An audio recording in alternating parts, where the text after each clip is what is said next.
আপনারা সাক্ষী, এই জুলাই যুদ্ধের পরে অনেকে কার কত সদস্য দলীয় শহীদ হয়েছে তার ভাগ বাটোয়ারা করেছেন। আমরা সেদিন প্রতিবাদ করে বলেছিলাম আমরা এটা নিন্দা জানাই। শহীদরা কোনো দলের প্রপার্টি নয়, এই শহীদরা জাতির গর্বিত সম্পদ। আমরা দলীয় ভিত্তিতে কোনো ভাগ বাটোয়ারা করতে চাই না। বর্তমান সরকারি দল সংসদ নির্বাচনের ইঞ্জিনিয়ারিং তারা স্বীকার করে নিয়েছে সংসদের ভিতরে।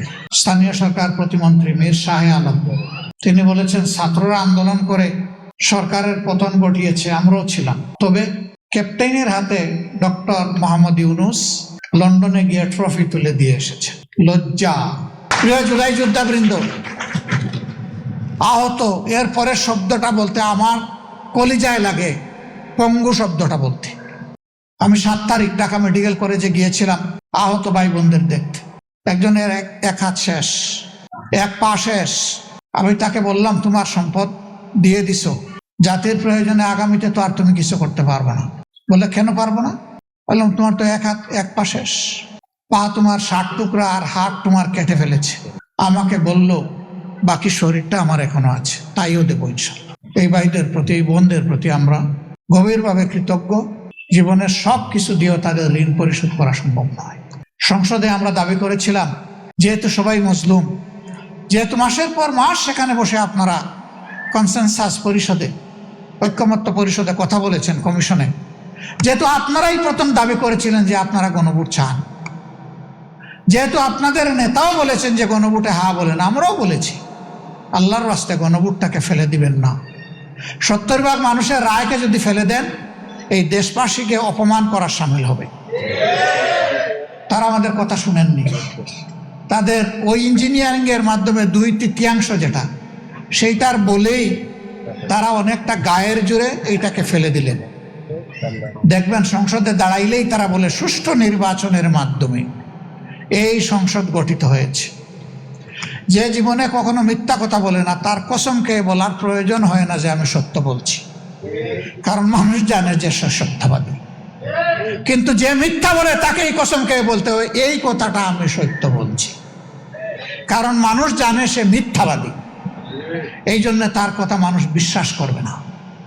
আওয়ামী লীগ কার্যত 2006 সালের 28 অক্টোবর থেকে দেশে ভয়াবহ খুনের রাজনীতির সূচনা করেছিল।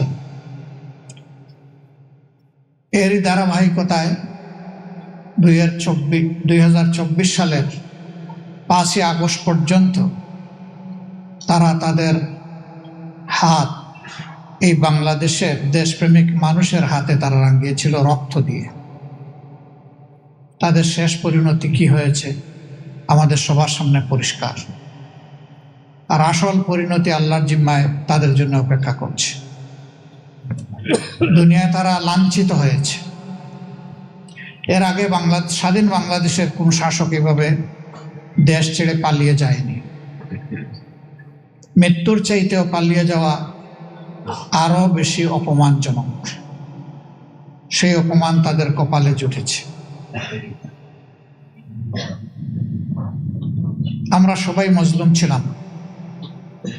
পার্লামেন্টে আমি 2-3 বার বলেছি যে এই পার্লামেন্টে এমন সদস্য খুঁজে পাওয়া কঠিন হবে যিনি ফেসিবাদের হাতে জুলুমের শিকারে পরিণত হননি। সুতরাং এটি মজলুমদের একটা মিলন মেলা।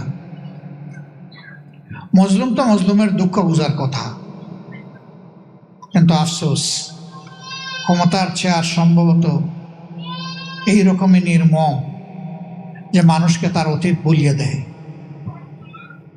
তখন সামনে ক্ষমতার ওই সোনালি ঘোড়ার দৌড় ছাড়া আর কিছুই দেখে না।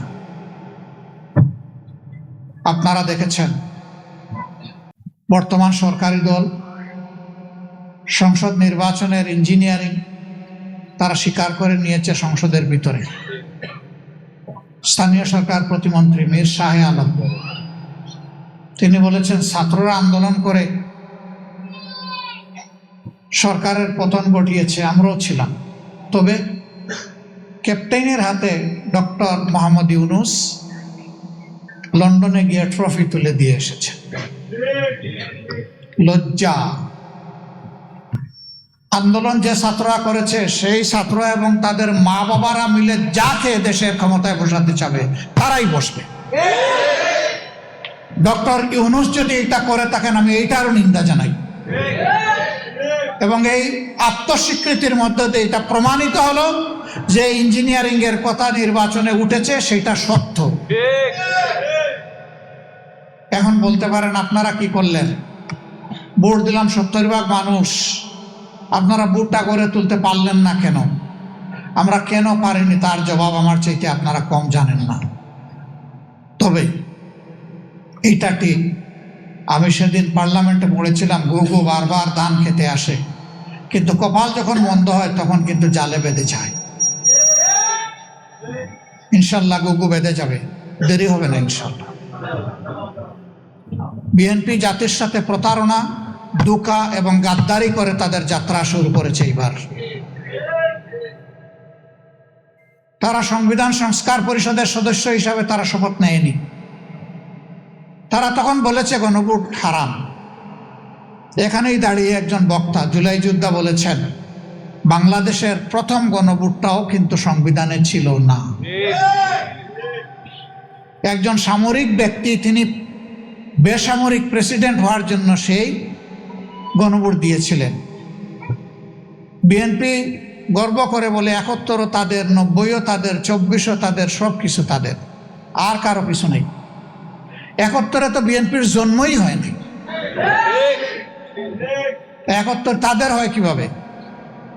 এখন যদি বলে যে 71-এ শহীদ প্রেসিডেন্ট জিয়াউর রহমান স্বাধীনতার ঘোষণা দিয়েছেন এবং যুদ্ধ করেছেন, সেই কারণে হ্যাঁ ঘোষণা উনি দিয়েছেন, প্রথমবার নিজের পক্ষ থেকে, দ্বিতীয়বার আরেকজনের পক্ষ থেকে, আর যুদ্ধ উনি করেছেন আমরা অবশ্যই সম্মান করি।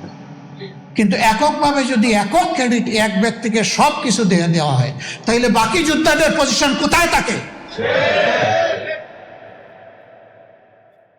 এইটাও যুদ্ধকে কুক্ষিগত করার আগের আমলে যারা ছিল ফেসিবাদী আমলে তারাও এইভাবে করেছে, এবং তারা করতে গিয়ে লজ্জাজনকভাবে জিয়াউর রহমান সাহেবকে পাকিস্তানের দালাল, চোর কোনো কিছু বলতেই বাদ দেয় নাই।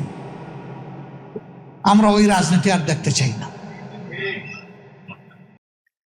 আপনারা সাক্ষী, এই জুলাই যুদ্ধের পরে অনেকে কার কত সদস্য দলীয় শহীদ হয়েছে তার ভাগ বাটোয়ারা করেছেন। আমরা সেদিন প্রতিবাদ করে বলেছিলাম আমরা এটা নিন্দা জানাই। শহীদরা কোনো দলের প্রপার্টি নয়,